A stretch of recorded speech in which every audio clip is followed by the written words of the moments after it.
All right. So Utah Republican proposes a sale of more than 2 million acres of U.S. land. Senator Mike Lee from Utah is proposing to sell a bunch of public land. And if you look at our bias distribution over here, it says center up here, but that's because 50% comes from the center, but then the other 43% comes from the left. So not very many people on the right are reporting on this. And you would think that if the people on the right are conservatives and they're worried about conserving land, that this would be something that was a little bit more important to them. It's important to me. A lot of the state that I live in is federal land. The story that I have pulled up, I believe, is from Fox, Montana. Just because like I said, I like to sort my stories by factuality, and it's up here on the top. There's also like some paywalls and stuff up on these other articles. So we'll go ahead and get into our article here from ABC Montana.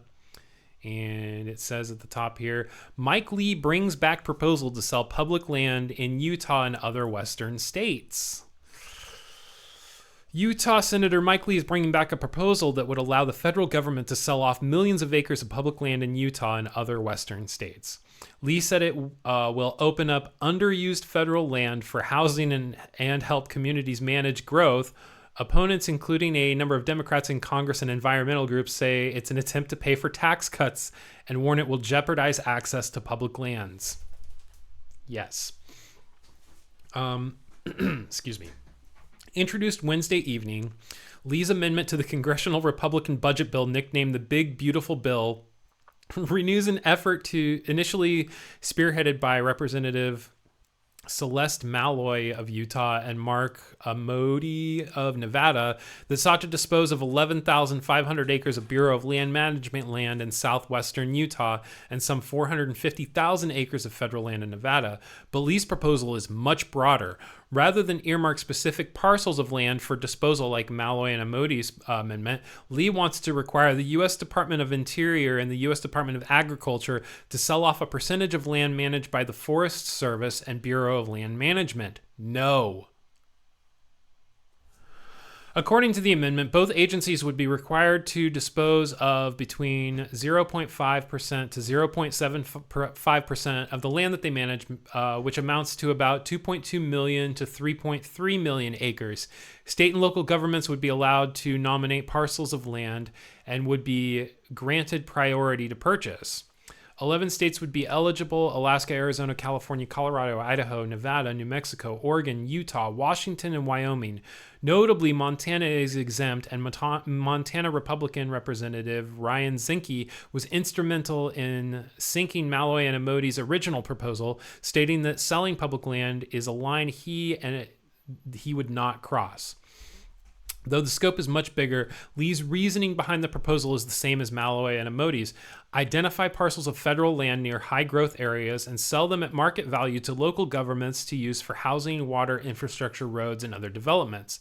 The amendment prohibits the sale of land that is already designated, like national parks, national monuments, wilderness areas, or national recreation areas. Land that has an existing right, like a mineral claim, grazing permit, mineral lease, or right-of-way, is also off-limits. If it passes, the secretaries of Departments of Interior and Agriculture would have to prioritize nominating land that's next to already developed areas, has access to existing infrastructure, or is suitable for residential housing. The amendment also directs the secretaries to nominate land that's isolated and insufficient to manage, and to reduce the checkerboard land pattern, the result of railroad grants in the 1800s that left small plots of private land scattered within swaths of federal and vice versa.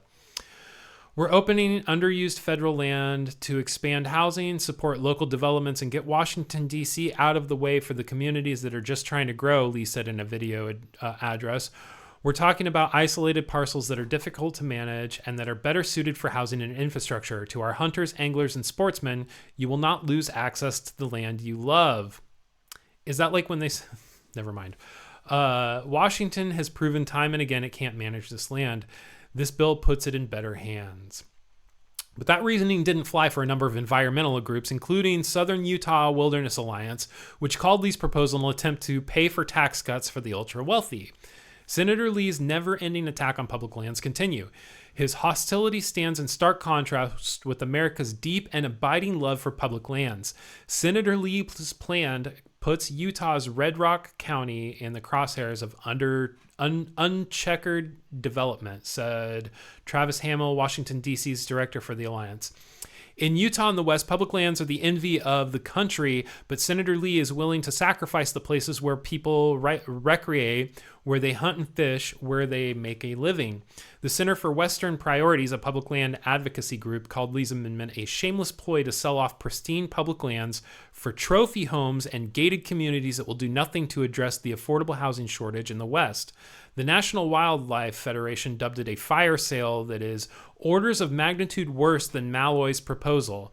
The Wilderness Society said that it's a betrayal of future generations and folks on both sides of the aisle, and warned that it could spark political backlash. 100% agree. Malloy's proposal identified parcels owned by the Bureau of Land Management to sell to the Washington and Beaver counties, the Washington County Water Conservatory District, and the City of St. George. The land would have been used for water infrastructure like reservoirs and wells, an airport expansion in St. George, and new and widened roads, recreations, and housing. The proposal was widely celebrated by the water district and local governments, who said it would help them make adjustments to the region as the region continues to experience rapid growth.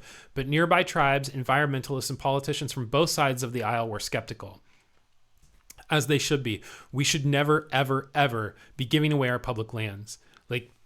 We need to be holding on to that for future generations, because it's not like it's for us to experience and enjoy, but it's also for them to have something in the future. That's part of the American promise. That's part of the American dream. Not only is the federal land the envy of the rest of the country, but it's the envy of other countries as well. I've seen people come from other countries and they're like, we don't have this where I come from. You guys don't understand how lucky you are. That's not something we should be willing to give up, especially for tax cuts for the ultra wealthy. So that's just my opinion. So, hey, thanks for watching that clip from Nightly News this morning. I'm Cousin Matt. Please make sure to drop the video a like, subscribe if you haven't already, and make sure that notifications are on, so that otherwise, how are you going to know when my videos come out, right? Anyway, thanks, take care, and we'll see you on the next one.